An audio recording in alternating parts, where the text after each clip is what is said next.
ক্ষোভে আহসানুল্লাহ ছাত্রদলের সম্পাদকের পদত্যাগ। চাঁদা না দেওয়ায় ব্যবসায়ীকে হত্যার ঘটনায় নিন্দা ও বিচার দাবি শিবিরের। মিটফোর্ডের ঘটনায় ছায়া তদন্ত করছে র্যাব। আইন উপদেষ্টা বলেছেন, ব্যবসায়ী সোহাগ হত্যায় জড়িতদের দৃষ্টান্তমূলক শাস্তি হবে। এতক্ষণ শুনছিলেন সংবাদ শিরোনাম, এবারে বিস্তারিত। মিটফোর্ড হত্যার ঘটনায় র্যাব ছায়া তদন্ত করছে বলে জানিয়েছেন র্যাবের মহাপরিচালক AKM শহীদুর রহমান। তিনি বলেন, এই ঘটনায় এখন পর্যন্ত 5 জনকে গ্রেফতার করেছে আইন শৃঙ্খলা বাহিনী। তাদের মধ্যে 2 জনকে র্যাব ও 3 জনকে গ্রেফতার করেছে পুলিশ। শনিবার দুপুরে কাউরান বাজার র্যাব মিডিয়া সেন্টারে এসব তথ্য জানান সংস্থাটির মহাপরিচালক এবং মব ভায়োলেন্সে জড়িত না হতে দেশবাসীকে অনুরোধ জানিয়ে র্যাব মহাপরিচালক বলেন, মিটফোর্ডের ঘটনাটির ছায়া তদন্তের মাধ্যমে ডিএমপিকে সহায়তা করছে র্যাব। জড়িত সবাইকে দ্রুতই আইনের আওতায় আনা যাবে। ছিনতাই, চাঁদাবাজির মতো অপরাধ নিয়ন্ত্রণে র্যাব মাঠে আছে বলেও আশ্বাস দেন তিনি। উল্লেখ্য, রাজধানীর মিটফোর্ড হাসপাতালের সামনে গত 9 জুলাই এক ব্যবসায়ীকে পাথর দিয়ে নারকীয়ভাবে হত্যা করা হয়। এই ঘটনায় রাজধানীর কোতোয়ালি থানায় বৃহস্পতিবার নিহতের বোন 19 জনের নামে উল্লেখ করে 10-15 জনকে অজ্ঞাতনামা আসামি করে মামলা দায়ের করে। রাজধানীর মিটফোর্ড হাসপাতালের সামনে প্রকাশ্যে ব্যবসায়ী সোহাগকে নৃশংসভাবে হত্যার ঘটনায় জড়িতদের দ্রুত বিচার করে দৃষ্টান্তমূলক শাস্তির ব্যবস্থা নেওয়া হবে বলে জানিয়েছেন আইন উপদেষ্টা ডক্টর আসিফ নজরুল। শনিবার সকালে নিজের ভেরিফাইড ফেসবুক অ্যাকাউন্টে পোস্ট করে এই মন্তব্য করেন তিনি। আসিফ নজরুল লিখেন, রাজধানীর মিটফোর্ডের নারকীয় হত্যাকাণ্ডে দ্রুত বিচারে সরকার বদ্ধপরিকর। এই ঘটনার সঙ্গে জড়িত 5 জনকে এরই মধ্যে গ্রেফতার করা হয়েছে। পুলিশ সর্বোচ্চ গুরুত্ব দিয়ে তদন্ত শুরু করেছে। পাশবিক হত্যাকাণ্ডে দ্রুত বিচার করে দৃষ্টান্তমূলক শাস্তির ব্যবস্থা নেওয়া হবে উল্লেখ করে উপদেষ্টা আরও লিখেন, দায়ীদের বিরুদ্ধে মামলা দ্রুত বিচার ট্রাইব্যুনালে স্থানান্তর করা হবে। দ্রুত বিচার ট্রাইব্যুনাল আইন 2002-এর ধারা 10-এর অধীনে দ্রুততম সময়ের মধ্যে বিচারের ব্যবস্থা করা হবে। এর আগে গত বুধবার সন্ধ্যা 6টায় মিটফোর্ড হাসপাতালের সামনে সোহাগকে পিটিয়ে ও ইটপাথর দিয়ে মাথা থেতলে হত্যা করা হয়। নিজেকে আহসানুল্লাহ বিজ্ঞান ও প্রযুক্তি বিশ্ববিদ্যালয়ের ছাত্র দলের সাধারণ সম্পাদক দাবি করা মোহাম্মদ লিসানুল আলম লিসান সংগঠন থেকে পদত্যাগের ঘোষণা দিয়েছেন। শুক্রবার নিজের ফেসবুক আইডি থেকে এক পোস্টের মাধ্যমে পদত্যাগের কথা জানান তিনি। ওই পোস্টে আওয়ামী লীগ পুনর্বাসনে বিএনপি-এনসিপির ভূমিকার কথাও উল্লেখ করেছেন লিসান। শুক্রবার দিবাগত রাত 12:16 দেওয়া ওই পোস্টে আহসান লিখেন, আসসালামু আলাইকুম। সবার অবগতির জন্য জানানো যাচ্ছে, আমি ব্যক্তিগত কারণে বাংলাদেশ জাতীয়তাবাদী দল আহসানুল্লাহ বিজ্ঞান ও প্রযুক্তি বিশ্ববিদ্যালয়ের শাখা ছাত্র দলের সাধারণ সম্পাদক পদ থেকে সরে দাঁড়াচ্ছি। জন্মলগ্ন থেকে পারিবারিক রাজনীতির সূত্র ধরে দীর্ঘ 10 বছরের ঊর্ধ্বে দলের রাজনীতির সঙ্গে প্রত্যক্ষ ও পরোক্ষভাবে জড়িত ছিলাম। বিএনপির একদম দুঃসময়েও দলের সঙ্গে ঘনিষ্ঠভাবে জড়িত ছিলাম। 2018 সালের নির্বাচনে বাবা জেলে থাকাকালীন দীর্ঘ 2 মাসের ঊর্ধ্বে বাড়ি ছাড়া হয়েছি।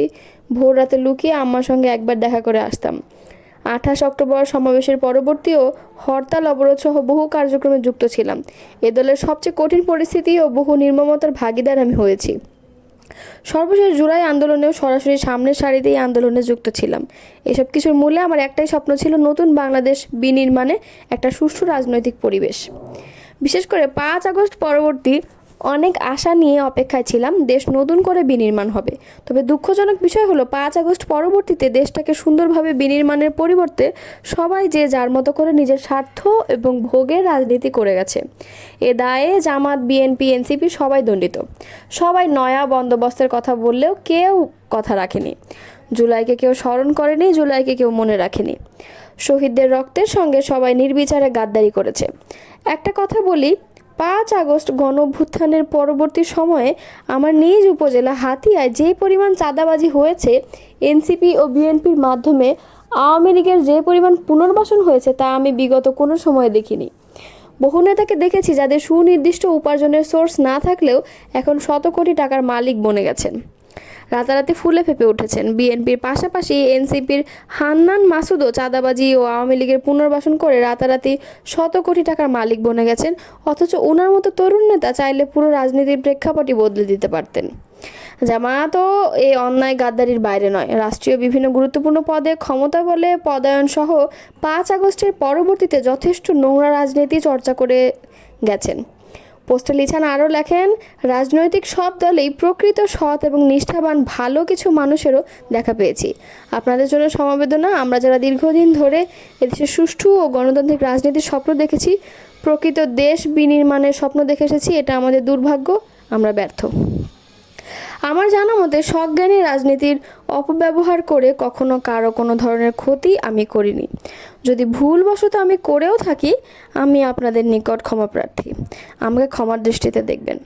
যেদিন প্রকৃত স্বচ্ছ বাংলাদেশ বিনির্মাণের ডাক আসবে, সেদিন আপনাদের কাঁধে কাঁধ মিলিয়ে আমিও থাকবো মিছিলের অগ্রভাগে, প্রথম বুলেটের শিকারি হতে। তবুও এদেশের বুকে শান্তি ফিরে আসুক। এদেশের মাটির ঊর্ধ্বে আমার কাছে কিছুই মূল্যবান না। শনিবার সকাল 10টা পর্যন্ত লিসানের ওই পোস্টে 3000-এরও বেশি রিয়্যাক্ট পড়েছে, শেয়ার হয়েছে 5 শতাধিক। এদিকে লিসানের ওই পোস্টে কমেন্ট করে এনসিপি নেতা হান্নান মাসুদ লিখেছেন, ভাই আমি কার কাছ থেকে 5 পয়সা চাঁদা নিয়েছি বা আমার সঙ্গে চলে এমন কেউ দেখাবেন একটি উদাহরণ? আর 100 কোটি? আপনার দুঃখ বুঝি, বাট আমার নিয়ে মিথ্যাচার কেন ভাই? সন্দেহ থাকলে আমার সঙ্গে 1 সপ্তাহ পুরো সময় ঘুরেন, আসেন, অবজার্ভ করেন।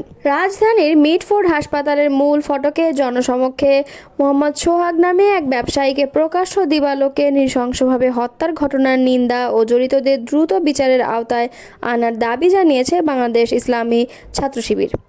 শুক্রবার রাতে এক যৌথ বিবৃতিতে ছাত্র শিবিরের কেন্দ্রীয় সভাপতি জাহিদুল ইসলাম ও সেক্রেটারি জেনারেল নুরুল ইসলাম সাদ্দাম হোসেন বলেন, প্রকাশিত তথ্য মতে মিটফোর্ড এলাকার রজনী ঘোষ লেনে ব্যবসায়ী মোহাম্মদ সোহাগ দীর্ঘদিন ধরে স্থানীয় সন্ত্রাসী ও যুবদল নেতা মঈনের চাঁদাবাজির শিকার হয়ে আসছিলেন।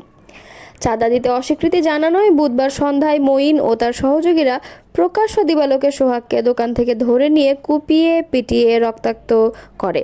এক পর্যায়ে পাথর দিয়ে মাথায় উপর্যুপরি আঘাত করে এবং উলঙ্গ করে নির্মমভাবে নির্যাতনের মাধ্যমে মৃত্যু নিশ্চিত করে। নেতৃবৃন্দ আরও বলেন, যুব দল কেন্দ্রীয় নির্বাহী কমিটির সাবেক সহ জলবায়ু বিষয়ক সম্পাদক রজ্জব আলী পিন্টু ও ঢাকা মহানগর দক্ষিণ যুবদলের যুগ্ম আহ্বায়ক সাবাহ করিম লাকির মদদে যুবদল নেতা মঈন এলাকায় সন্ত্রাসী কর্মকাণ্ড করে যাচ্ছে। রাজনৈতিক প্রশ্রয়ে এমন নৃশংস ঘটনা ঘটানো শুধু আইন শৃঙ্খলার অবনতি নয়, বরং আইন শৃঙ্খলা বাহিনীর ব্যর্থতার বড় পরিচয়। আমরা এই পৈশাচিক হত্যাকাণ্ডের সাথে প্রত্যক্ষ ও পরোক্ষভাবে জড়িতদের অবিলম্বে গ্রেফতারপূর্বক সর্বোচ্চ শাস্তি নিশ্চিত করার জন্য সংশ্লিষ্ট কর্তৃপক্ষের প্রতি আহ্বান জানাই। নেতৃবৃন্দ আরও বলেন, জুলাই ও গণঅভ্যুত্থান পরবর্তী সময়ে সারা দেশে একটি দল দখল, লুটপাট, চাঁদাবাজি, হত্যা ও ধর্ষণের মতো নানা অপরাধে লিপ্ত হয়েছে। ইতিমধ্যে তারা 1.5 শতাধিক মানুষকে হত্যার মধ্য দিয়ে একটি সন্ত্রাসী ও খুনি চক্র হিসেবে নিজেদের প্রতিষ্ঠিত করেছে। নেতৃবৃন্দ উদ্বেগ প্রকাশ করে বলেন, এমন জঘন্য ও পৈশাচিক হত্যাকাণ্ড গত 9 জুলাই প্রকাশ্যে সংঘটিত হলেও একটি গণমাধ্যম ব্যতীত মূলধারার গণমাধ্যমগুলো এ বিষয়টি নিয়ে কোনো প্রতিবেদন প্রকাশ করেনি। বিষয়টি সামাজিক যোগাযোগ মাধ্যমে ছড়িয়ে পড়ার পরই তা জনদৃষ্টিতে আসে। এটি গণমাধ্যমের দায়িত্বহীনতা এবং নির্দিষ্ট রাজনৈতিক গোষ্ঠীর প্রভাব ও নিয়ন্ত্রণের নগ্ন বহিঃপ্রকাশ। আমরা ব্যবসায়ী সোহাগের আত্মার মাগফিরাত কামনা করছি এবং এই ঘটনাসহ সারা দেশে সংঘটিত হত্যাকাণ্ডের সুষ্ঠু ও নিরপেক্ষ তদন্তের মাধ্যমে জড়িতদের চিহ্নিত করে দৃষ্টান্তমূলক বিচার নিশ্চিত করার দাবি জানাচ্ছি।